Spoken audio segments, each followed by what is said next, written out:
Our First Looks coverage is proudly powered by the Microsoft Store. Get your next laptop, tablet, Xbox, and more by going to firstlooks.tv/Microsoft. Okay, and we have our next interview here. Hi. Can you please introduce yourself? My name is Steve Waterman, and I'm the coach of the Flyin Ewoks. We're out of Ormond Beach, Florida. Okay. Wow. So tell us a little bit about your team. I have a really unique and interesting team. It's made up of 4th graders and 5th graders and 6th graders. So we actually have 2 different schools where the kids come from, which makes practice a little difficult sometimes. But I have 2 kids that are on their last year. The rest are all new kids, which is unique to our team. We have new kids every year. We never have veterans. It's always rookies every year, so it's starting from scratch every year. First year we've had veterans, so they're very, very exciting. And how long have you been a mentor or a coach on this team? I'm sorry. I've been a coach for 4 years. This team I have now at Flyin Ewoks, this is our 2nd trip here. Okay. All right. And how long has the team been around? 4 years. So you were the original coach? I was the original coach, yes. And we've changed names a couple of times and changed formats and grades and things like that. How so? Well, originally all I had was a couple of 5th graders with me. And as time rolled on, I started pulling in 4th graders, and this year, of course, first time ever 6th graders, that we'd have 2 veterans on the team also. Okay, that's pretty cool. And how do you think these kids are in the first program, or do they really enjoy it? Oh, beyond expectations. They love participating. For instance, our middle school kids, they're in school longer every day. They all have dance, they have sports, everything at night, but no matter what, they come and practice almost every day. We practice on Saturdays. How often do you get kids to come on a Saturday to practice? Yeah, so their spirit and their excitement is overwhelming. Talking about spirit, we were actually talking about costumes earlier. Can you tell us a little bit about your costumes and your team's costume? Yeah, because we see a little something on your head. This is really, really cool. This is actually the closest we could get to an Ewok. Yeah, this is our green Ewok costume. Every year, actually, the kids change. This is what I like about our way our program runs. New kids every year. They kind of decide what best represents them. And the little headdresses we have this year kind of represent the kind of excitement they have.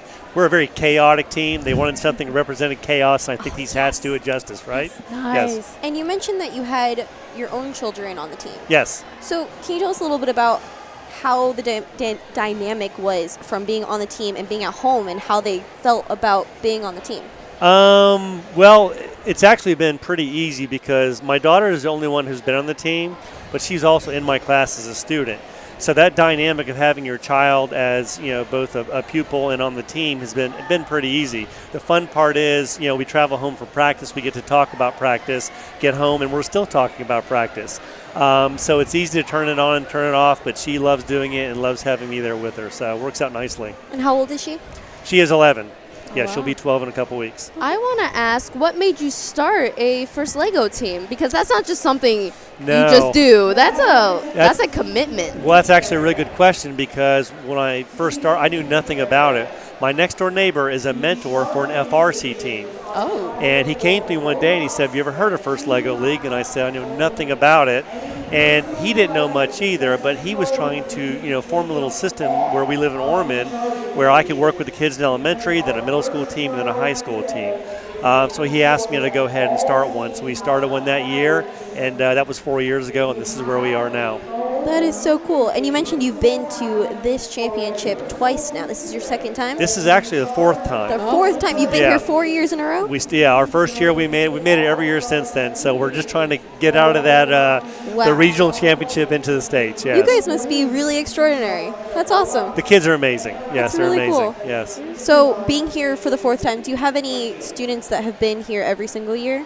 No, because every year they move on. I only get the kids for 1 year. For 1 year, okay. This year is the first year where my daughter and one of the other kids from last year are our 2nd-year team members. Okay, all Yeah, right. so it's been fun having them because they can, I can tell the kids what to expect when they get here, but it doesn't sound the same unless it comes from one of their peers. And they're a mentor, They're sort of. mentors They're to the other ones, exactly. That is really cool. That's really cool. And I want to ask, do you see any changes in the kids when they start first to where they end the season?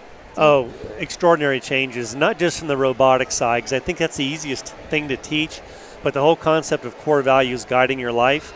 and using them outside of First Lego League, and teamwork. It's always funny. We start the season, our teamwork is usually pretty horrendous because they just haven't had to do it before. And you kind of mold them and shape them, let them think about what they're doing and what does it mean to be on a team. And that's where I see the most growth is from where we start as a team, where we finish as a team. The robotics and the coding moves along too, but the teamwork is where the biggest growth takes place. And that's probably really important in like moving on to where going to careers, because you're never going to work by yourself. You will always be working. Never. We always talk about that because no matter how hard you try, you're going to have kids that have internal conflict, and it's good because then you can approach that and say, so how are we going to deal with this? What's our strategy? And moving forward, they get in middle school, they're doing projects with other kids all the time in high school. They've got those skills and strategies now from core values from First Lego League to deal with other issues in life. Exactly. And going back to today's challenge, I want to ask you about some kind of challenges that your team has faced today or this year in general. Okay. Probably the single biggest challenge has been the scheduling of the kids. Again, because we're two separate schools, we let out at two different times, trying to get all the kids together at the same time. In addition to the fact that they're very multi-talented. We've got 3 kids in dance, we've got gymnastics, we've got ballet, we've got soccer, baseball, basketball. Well-rounded students. They're juggling a million things at once. So the dedication they give to this, to me, is just extraordinary. Okay. That's the biggest challenge we faced. And what about their challenges today? Challenges today is just, again, being their first time ever being here. You know, this is very overwhelming because the qualifiers are nowhere near as big and grandiose as this. So just trying to take everything in and stay focused. You know, and I want them to have fun and stay focused, which is very hard to do. So. Oh yeah, definitely. And I want to ask, so what do you think about the future of this team? Do you think you'll continue on with being a coach? I personally will continue on. I love this. It's a great way to work with the kids and to build confidence in them. We'll keep turning kids over. I'll try to keep a few veterans every year. But the fun part for me is taking those kids who never, ever have done this before and moving them forward. Yeah, so I like, exactly. you know, there's some teams that have kids there for several years. We don't, and that's okay. I like the format, and I like where I am with it. So why do you volunteer, and what inspired you to volunteer? Well, I've been a teacher for 25 years, so working with kids. What do you teach? I teach 5th grade currently, yes. And so, you know, working with the kids inspires me every single day. The fact that we can take a lot of the skills I teach in class, math, science, language arts, everything folds into First Lego League. The fact that kids get so excited about these days school is so focused on assessments and what's going on academically. The fact that they can take something that incorporates the academics and the challenges of FLL, to me, is very important in life. And so there has to be something outside of that normal school day that excites the kids, and this is it. Yeah. And in these last 4 years, what's your favorite memory about being a volunteer? Oh my gosh. Favorite memory of being a volunteer. Honestly, I think the very first year we did this, and I had such a green team, and I was a green coach, to make the regionals that year and to see the kids, their excitement, that was probably my favorite moment. That's awesome. That's really, really cool. Well, thank you so much for talking with us, and I hope your team has good luck with the rest of the competition. Thank you so much. I appreciate it. And can you give your team a little shout out? All right, go to Flyin Ewoks. You got this. Thank you so much for speaking with us today. Thank you, too. I love pretty cool. that. The head. I want one. The costumes. I love the costumes. I want to be the Flying Ewok.